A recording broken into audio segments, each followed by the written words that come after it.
Hey everyone, welcome to Fitness and Money, Maximizing Your Health and Wealth. This is episode 16. Now, 16 is kind of a pivotal episode because previously we've been doing all upper body exercises. Now we are moving to our lower body. We're going to be working quadriceps, hamstrings, and calves, and we're going to be doing that probably with about 3, 4, maybe 5 different exercises that'll work different parts of either the thigh muscle, the hamstrings, or the calves. Again, like any other body part, we're trying to do isolation exercises, although the exercise we're going to be doing today is going to be a compound exercise, but it's going to be really, really important that we use the right form. Like I said, as you remember, we've been going, we did back, we did chest, we did shoulders, we did triceps, we did biceps, and now we're going to start working the lower body. Now, a lot of you might be saying, and I've said this in posts before, can't we just get on with it? Can't we just get into the routines? Can't we just get going?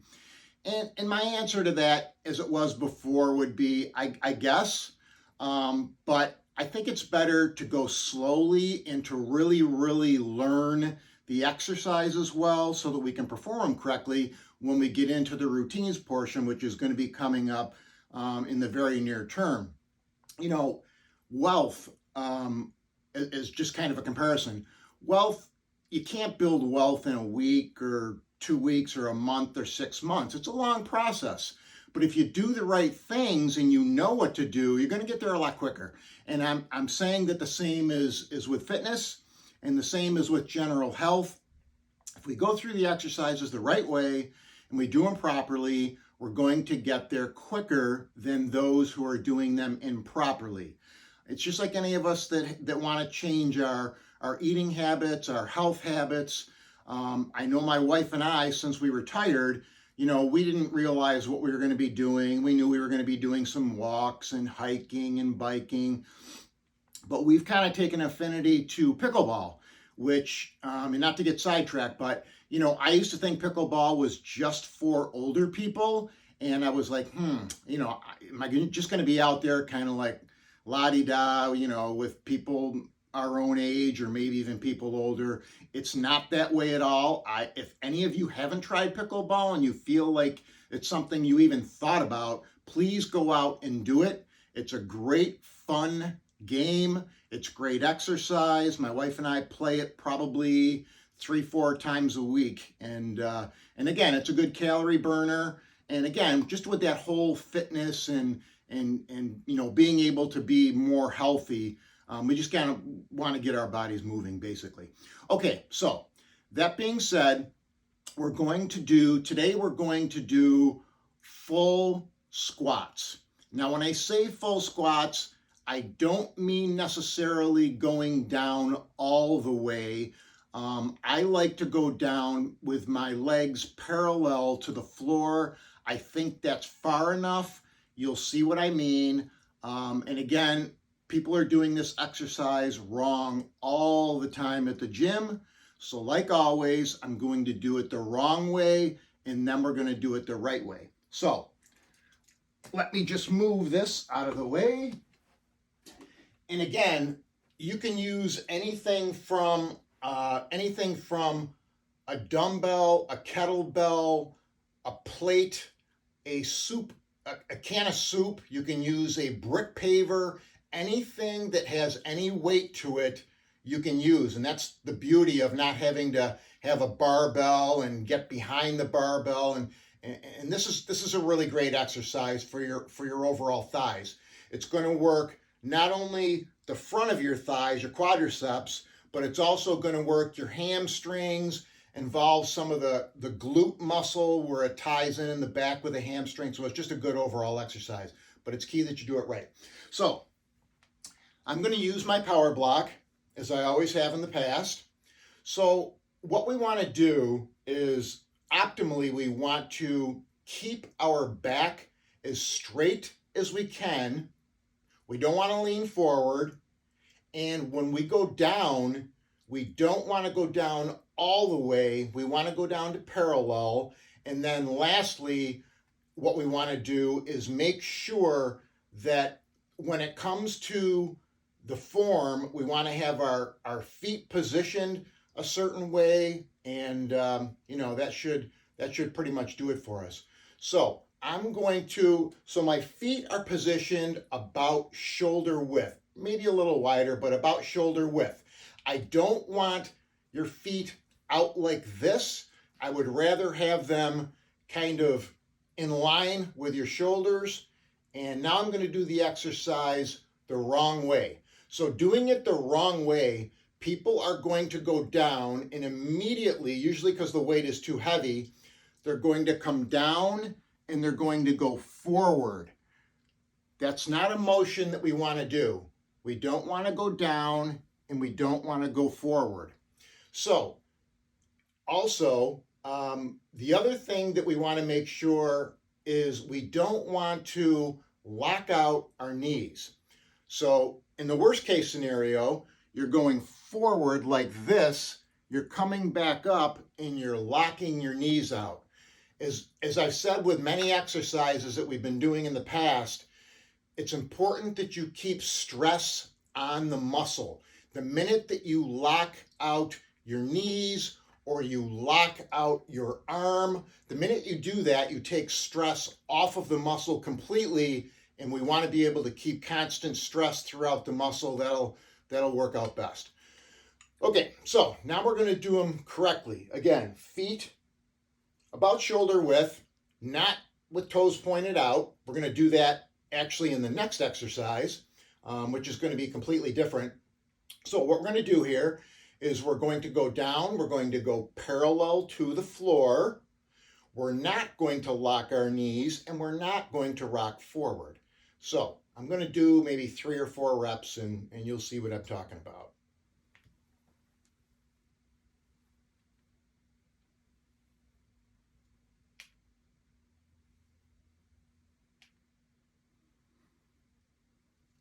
So what you see there is I'm trying to keep my back as straight as possible.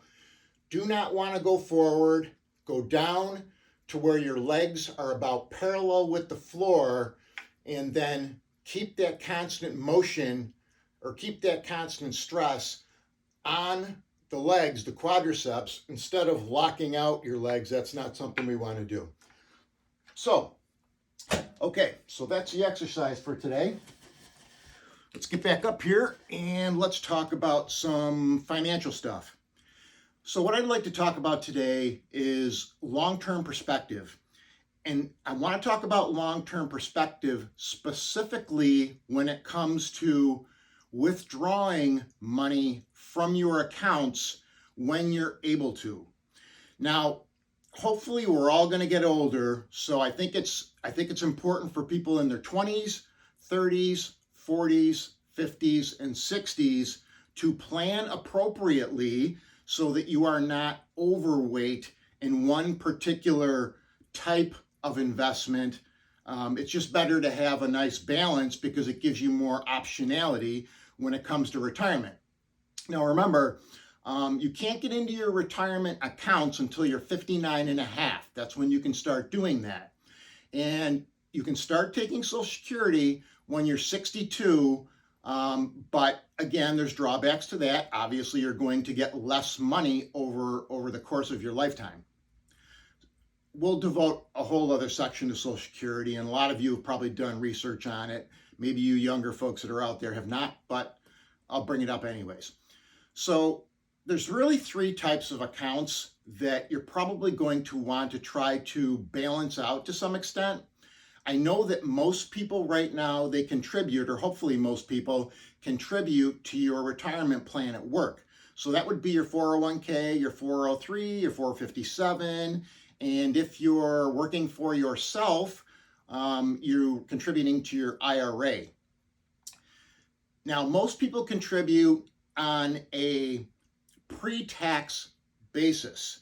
So that means, again, as we talked about previously, the money comes right off the top, and that's the money that ends up going into the account and your employer might match a specific portion of that, that's called deferred money that you are basically putting in your retirement account. You know, people always use the term deferred. I'm going to call it delayed, because when it comes to taxes, you still have to pay taxes on that money when you get to the point where you're going to take it out. And that's the big difference between, traditional deferred plans, which is really all that was available years ago. Now you have one other big option, quite honestly, and it's contributing to a Roth account. Now, a Roth account, as you might remember, you contribute to with after-tax dollars. So when you get to the point where you want to withdraw money from a Roth account, you aren't going to pay any taxes on it. And I used an example before where if you call up your broker and you say, I'd like to have $10,000 wired to my bank from my Roth account, they're going to wire you $10,000 because you already paid taxes on it. However, if it was in a deferred plan and you say, I want to get $10,000 wired to my account, you're going to have some taxes withheld from that. They're going to ask you how much tax you want withheld. And a lot of that's going to vary based on each individual and what their tax situation is. Some of you might fall into the 12% tax bracket. Some might fall into 22, some might fall into 28 or even higher. So it's all going to depend on that. So what I'm trying to say is you want to have a mix. No matter what age you're at, you want to have a mix of deferred money that you're contributing to, Roth money that you're contributing to, and the third one is going to be a taxable investment account. Now, a taxable investment account is really just it's kind of like a savings account, but it's a supercharged savings account because you open it up with usually a broker like Fidelity or Vanguard or TD Ameritrade, which is now Schwab. Those places will allow you to buy mutual funds and stocks, but again, it's going to be in a taxable account. And you definitely want to have money in that taxable account because again, once you get to retirement, it's going to give you a lot of optionality in terms of where you want to draw those funds from. Some might come from deferred, some might come from Roth, some might come from your investment account. In some specific years, depending on purchases you make or your tax status changing, it's going to dictate, what's going to be the best option for you and where to take that money from. So that's what I wanted to kind of touch on today, is to make sure you have everything kind of spread out. Most of us, myself included, are overweight or too heavily weighed in deferred accounts, which means you're going to be paying taxes on that money, when it comes to drawing it out at 59.5 or anything prior to that. Now, the other thing, I'm sorry, anything after that, not prior to that. 59.5 is the minimum of what age you have to be. The other thing that's huge between deferred accounts and Roth is the fact that one of them is going to be much more, I don't want to say tax friendly, but certainly the Roth account is going to be more tax friendly, because the money that you put in is yours, it's there. It also does not require, and this is super important, does not require required minimum withdrawals, RMD. Required minimum withdrawals, required minimum distributions. People, generally they call them RMDs, required minimum distributions. But essentially, they're withdrawals of money that you're making from your accounts. With a Roth, there are none. So you do not have to worry about getting to the current age of 73, because if you have money in a deferred account and you decide to withdraw it, they're going to say at some point, when you reach 73, they're going to say, guess what? You have no option of what you can withdraw or not withdraw from that deferred account. they're going to start making you withdraw money at a certain rate, which is going to go up as you age. And when you think about it, what the government is saying is, we gave you the ability to compound your money all those years without paying taxes. Now's our time to start accruing those taxes or collecting those taxes from you. That's why I always say that deferred, it's really delayed. You're just delaying the tax burden to a later date. And sometimes that can be good, sometimes that can be bad. Again, a lot of it's going to be individualistic, and it's going to depend on where you are in terms of your tax bracket. So that's what I wanted to get to today. I'm going to go off here for 1 second because I want to start talking a little bit. I want to start introducing some healthy foods and supplements, and we did that to a smaller extent earlier, but today I want to talk about, and I'm not going to go on and on about this, but I want to talk about vasodilators. So vasodilators are foods or supplements that you can eat or take, which are going to dilate your vessels, your blood vessels. Now when you dilate your blood vessels, your arteries, you're basically taking them from something like this to something like this. Now, certainly when you have something like this, the blood is going to flow through your circulatory system much more efficiently. So vasodilators are something that are really good for the heart. They're also really good for blood pressure and just generally good for overall health. Now, you can take supplements that have vasodilating type of substances in them, and honestly, I've used them. They're not in any way going to hurt you. But again, I'm going to recommend that if you decide to try a supplement, please consult with your physician, because I don't know your individual physical status. You can also get vasodilators from food. Nitric oxide and vasodilation go hand in hand. Nitric oxide tends to cause vasodilation. So I've got a couple of fruits with me today that are really, really good. They're high in nitric oxide, they're vasodilators, and here's what they are. And I'm going to eat them right when I'm done with this video. So the first one is anything that's tangerine, orange related, halos, and the other one is watermelon. Watermelon's great in the summer. Actually, it's great anytime. Believe it or not, these two specific fruits are great vasodilators. They're high in nitric oxide. Next week, we're going to talk about some vegetables that are also high in nitric oxide. And then we'll get into some of the supplementation for those people that want to do that. But I guess the main takeaway for that is that if you like eating fruits, concentrate on those fruits. Grapes are another one. Pomegranates are another one.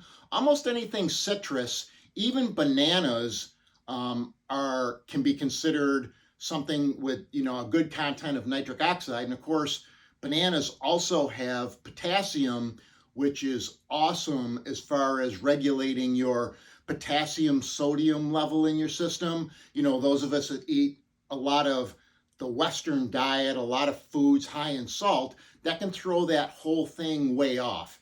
And we don't want to do that. So if we supplement with potassium, either through potassium supplements or foods that we eat, we maintain that healthy regulation, which is again going to help blood pressure. So that's all we have for today. Tomorrow we're going to get into, or I should say the next episode, we're going to get into an exercise we're going to call them sumo squats. And you'll see when I do them why I call them sumo squats. It's going to hit some of the same quadricep muscle, but it's going to concentrate more on the hamstring and where it ties into kind of your gluteus maximus, which is just another way of saying your butt. So appreciate you tuning in today. If you like what you're hearing, please hit the like button. If you want to subscribe to the YouTube channel, please do. Again, the YouTube channel is going to have everything put in order so you can skim through what you want to hear, what you want to go back to. If it was something financial, if it was something to do with the exercises, it's going to be very easy to do that. It's a nice repository of all of the videos. If you want additional detail and you want to join the Facebook group where we get into more detailed discussions on financial topics and some physical fitness things, as well as exercises, and we just elaborate a little more. So to get to there, you can go to the Facebook search bar and you can type in fitness and money, maximizing your health and wealth.